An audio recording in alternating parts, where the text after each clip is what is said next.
Hi friends, എല്ലാവർക്കും കുഞ്ഞാറ്റാസ് വേൾഡിലേക്ക് സ്വാഗതം. ഇന്ന് ഗ്യാസ് അടുപ്പിൽ വെച്ച് ഓട്ടട ചുടുമ്പോൾ തീരെ നന്നാവണില്ല എന്നെല്ലാവരും പറയുമല്ലോ. അപ്പോൾ അതിനൊരു പരിഹാരം എങ്ങനെ ചെയ്യാമെന്ന് അതിൻ്റെ ഒരു മെത്തേഡ് കാണിക്കാൻ വേണ്ടിയിട്ടാണ് വന്നത്. അപ്പോൾ ഈ അരി രാത്രി കിടക്കാൻ പോകുമ്പോൾ വെള്ളത്തിലിട്ട് വെച്ചതായിരുന്നു. അപ്പോൾ രാവിലെ ആകുമ്പോഴേക്ക് കുതിർന്ന് വന്നിട്ടുണ്ട്.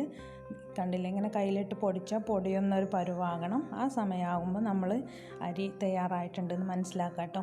അപ്പോൾ നമ്മൾ അതൊരു ജാറിലേക്ക് ഇടുക. അരി മുഴുവനായിട്ട്, ചില ജാറിൽ കുറച്ചേ കൊള്ളുള്ളൂ. അപ്പോൾ അതനുസരിച്ച് നിങ്ങളുടെ ജാർ എങ്ങനെയാണോ വലിപ്പം അതിനനുസരിച്ച് ചെയ്താൽ മതി. ഇനി നമ്മൾ അതിലേക്ക് കുറച്ച് ചീരുള്ളി, ചുവന്നുള്ളി, അതുപോലെ നല്ല ജീരകം, ഇതൊക്കെ ഓപ്ഷണലാണ്, വേണമെങ്കിൽ മാത്രം ചേർത്ത് കൊടുത്താൽ മതി. നല്ല ടേസ്റ്റ് ഉണ്ടാവും ഇതിന്. അപ്പോൾ ഇതൊക്കെ ചേർത്ത ശേഷം നല്ല തിളച്ച വെള്ളം ആണ് ഇതിലേക്ക് ഞാൻ ഒഴിക്കണത്. അപ്പോൾ ചിലർ പച്ചവെള്ളത്തിലും ചെയ്യും, ചിലർ തിളച്ച വെള്ളത്തിന് പകരം ചോറിട്ടിട്ട് അടിക്കും. അങ്ങനെ ആയാലും കുഴപ്പമില്ല, നന്നാകും. അപ്പോൾ തിളച്ച വെള്ളം ഒഴിച്ചിട്ട് നല്ലൊന്ന് അടിച്ചിക്കുക. എന്നിട്ട് അതൊരു പാത്രത്തിലേക്ക് ഒഴിക്കുക. നല്ലോണം അടിക്കുക എന്ന് പറയുമ്പോൾ നൈസായിട്ട് അടിക്കൊന്നും വേണ്ട, എന്നാൽ അത്രയും തരി ഉണ്ടാവാനും പാടില്ല. ആ ഒരു മീഡിയം ലെവലിൽ അടിച്ചു കൊണ്ടുവരാം.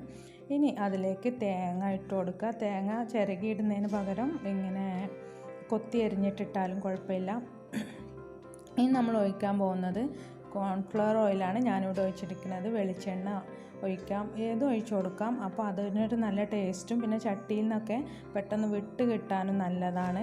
അപ്പോൾ നമ്മൾ ഈ ഓയിൽ ഒഴിച്ചു കൊടുത്ത ശേഷം നല്ലോണം ഒന്ന് മിക്സ് ചെയ്തിട്ട് എല്ലാവരും എത്തിക്കണം. പക്ഷേ എങ്ങനെ ആയാലും അത് വെള്ളത്തിൻ്റെ മുകളിൽ പൊങ്ങി നിൽക്കും. എന്നാലും നല്ലോണം മിക്സ് ചെയ്ത് കൊടുക്കുക. എന്നിട്ട് നമ്മൾ ആവശ്യത്തിനുള്ള ഉപ്പും കൂടെ ഇട്ട് കൊടുത്തിട്ട് ഒന്നുകൂടെ നല്ലോണം മിക്സ് ചെയ്തിട്ട് ഒരു അരമണിക്കൂർ അവിടെ വെക്കുക. ഇനി നേരിട്ട് ചുട്ടാലും കുഴപ്പമൊന്നുമില്ല, എന്നാലും ഒരു അരമണിക്കൂർ വെച്ചാൽ നല്ലതാണ്.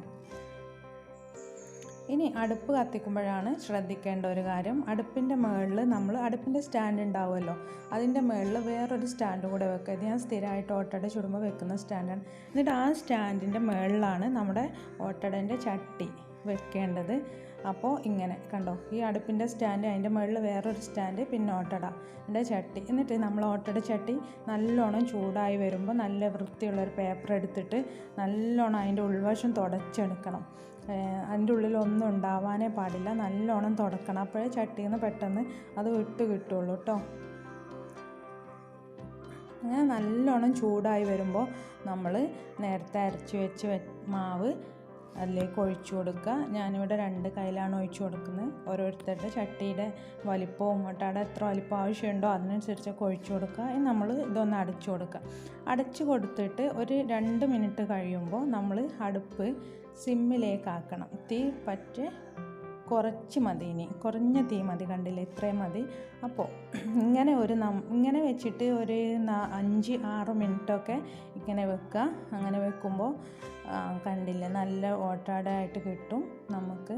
അപ്പോൾ അടുപ്പിൽ ചുടുവാണെങ്കിലും അടുപ്പത്ത് വിറക് കത്തിച്ചിട്ട് ചുടുവാണെങ്കിലും നമ്മൾ ഫസ്റ്റിൽ നല്ലോണം കത്തിച്ചിട്ടൊന്ന് ചൂടായിട്ട് പിന്നെ ഓട്ടട ഒഴിച്ചു കൊടുത്തിട്ട് ഒന്ന് തീ കുറച്ച് വെക്കുന്നത് നന്നാവും. ഇപ്പോൾ കണ്ടില്ല, അടിവശം ഒന്നും കരിയാതെ നമുക്ക് കിട്ടിയിട്ടുണ്ട്. മുകൾ ഭാഗം പൊള്ളി വന്നിട്ടുണ്ട്. ഇനി ഇതൊന്ന് കട്ട് ചെയ്ത് നോക്കാം. അപ്പോൾ കണ്ടില്ലേ, ആരെടുത്ത് നല്ല പെർഫെക്റ്റ് ഓട്ടട തന്നെ നമുക്ക് കിട്ടിയിട്ടുണ്ട്. അപ്പോൾ എല്ലാവരും ഈ മെത്തേഡ് ഒന്ന് ഫോളോ ചെയ്തിട്ട് ഉണ്ടാക്കി നോക്കുക. ഗ്യാസ് അടുപ്പിൽ വെച്ചിട്ട് ആദ്യം പറഞ്ഞത് ഒന്നുകൂടെ പറയുകയാണ്, ആദ്യം ചട്ടി നല്ലോണം ചൂടാക്കണം, അതിൻ്റെ മുന്നേ സ്റ്റാൻഡ് വെക്കണം കേട്ടോ.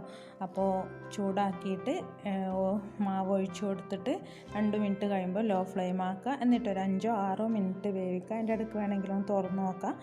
അപ്പോൾ ഇതാണ് ഇന്നത്തെ റെസിപ്പി. അടുത്ത വീഡിയോയുമായി നമുക്ക് വീണ്ടും കാണാം. ബൈ.